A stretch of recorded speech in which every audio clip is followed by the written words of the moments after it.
है। भगवान ने जाकर के कई प्रकार की लीला की, मथुरा वासियों ने भगवान का स्वागत किया। महाराज इसके बाद भगवान का स्वागत ऐसा हुआ, दूध दही घी शक्कर से स्वागत किया। महाराज स्वागत तो हो गया, लेकिन अब कपड़े नहीं पहनने के लिए क्या किया जाए। एक धोबी आ रहा था वहां से कंस के कपड़े लेकर के। महाराज भगवान आवाज लगाते, ओ मामा जी, ओ मामा जी, कहाँ जा रहे हो? बोले मैं जा रहा हूँ ये महाराज कंस के वस्त्र देने के लिए। बोले कंस को किस लिए वस्त्र देना? देना तो हमें दो, हमें आवश्यकता है। बोले अच्छा, देखने में तो तुम कहीं के ग्वाल दिखाई पड़ते हो। बोले हाँ, हम वृंदावन से आए हुए हैं। तब वो जो धोबी था वो कहता है, अपनी शक्ल देखिए महाराज, महाराज के वस्त्र पहनोगे तुम? और महाराज यहाँ कई देर ना हुई, ग्वालों ने कहा, अरे कन्हैया देख रहा है, तेरी शक्ल की बात कर रहा है, जिसकी शक्ल को देखने के लिए गोपी ग्वाल मरे जाते हैं। अभी अभी देखे हमने दशा क्या हुई। उस कन्हैया से कहता, तेरी शक्ल देख रहा है, ला दो इसको भी पूतना वाले हाथ लगा तो जरा। और महाराज एक मुष्टिका का प्रहार किया है, महाराज सर ही धड़ से अलग अलग हो गया और जाकर के व्यापारी के तराजू में वो सर जाकर के गिरा। महाराज जितने सारे भगवान के मित्र ग्वालवाल आए हुए थे, सबने जय जयकार किया, बोलिए वृंदावन बिहारी लाल की जय जयकार किया। इसके बाद एक दर्जी के पास गए, वस्त्र बहुत बड़े थे, कंस का शरीर कहाँ और कहाँ ये दुबले पतले ग्वालवाल। पहुंचे कंस के शरीर के वस्त्र लेके महाराज। अब महाराज वस्त्रों को दर्जी के पास ले जाकर कहा, मामा जी राधे राधे। बोले भैया तुम बहुत अच्छे से राधे राधे करते हो, सीधे इन वस्त्रों को रख दो, मैं अपने आप सब कुछ कर दूंगा, तुमको कुछ कहने करने की आवश्यकता नहीं है। और महाराज उसके बाद भगवान ने वस्त्र धारण किए। वस्त्र धारण के पश्चात महाराज कुब्जा ने आकर के भगवान को अंगराग चंदन लगाया। कुब्जा पर भैया जैसे भगवान 3 जगह से टेढ़े हैं, वैसे ये कुब्जा भी 3 जगह से टेढ़ी। भगवान ने अपने दो पग उसके पग पर रखे। जैसे ही 2 पग रखे, बलदाऊ जी कहते, कन्हैया ये वृंदावन नहीं है, ये वृंदावन नहीं है, गोपियां नहीं है यहाँ पर कभी भी कोटाई हो सकती है। हाँ, और तब भगवान कहते, अरे आप जो समझ रहे हो ऐसी कोई बात नहीं है। और भगवान ने महाराज दोनों पगों में इस प्रकार अपने चरण कमल को रखा। एक हाथ महाराज उसके वक्ष स्थल पर रखा, दूसरा स्थान महाराज भगवान ने मस्तक पर इस प्रकार रखा। और महाराज वो जो कुब्जा थी 3 जगह से जो टेढ़ी थी, महाराज वो कुब्जा एकदम सीधी हो गई, सुंदरी के रूप में परिणत हो गई। भगवान की लीला, सभी ने जय जयकार किया, बोलिए वृंदावन बिहारी लाल की। 3 भगवान भी ललित भंगी, वो भी टेढ़ी टेढ़ी टेढ़े एक से हो गए। महाराज भगवान के चरण तारने वाले हैं। हाथों का स्पर्श महाराज जैसे ही कमर पर हाथ रखा है, और महाराज इस प्रकार यहाँ जो है, यहाँ गर्दन पर हाथ रखा है भगवान ने, वो अपने आप सीधी हो गई है। भगवान के चरण, हस्त कमल सब तारने वाले हैं। अरे महाराज भगवान का तो दर्शन तक तारने वाला है। और वो कन्हैया ने इस कुब्जा पर कृपा की। इसके पश्चात जानते किस पर कृपा की? किस पर कृपा की? इसके बाद सुदाम नाम के माली पर भगवान ने कृपा की। उसने भगवान को माल्यार्पण किया। अब भगवान पहुंचे महाराज, धनुष भंग किया।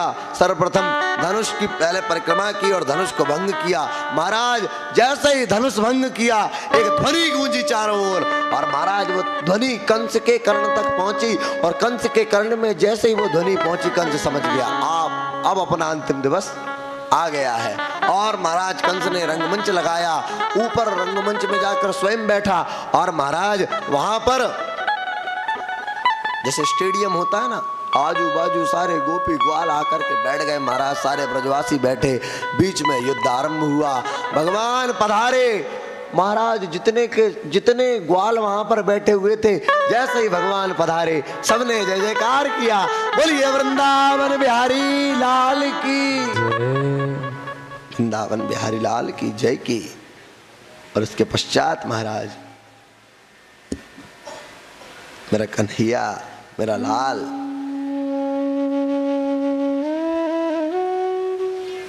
वो मेरा कृष्ण, अब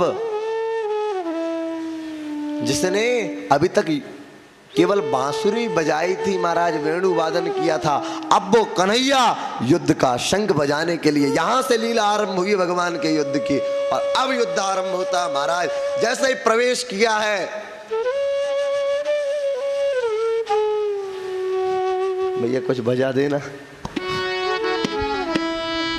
और महाराज युद्ध आरंभ हुआ।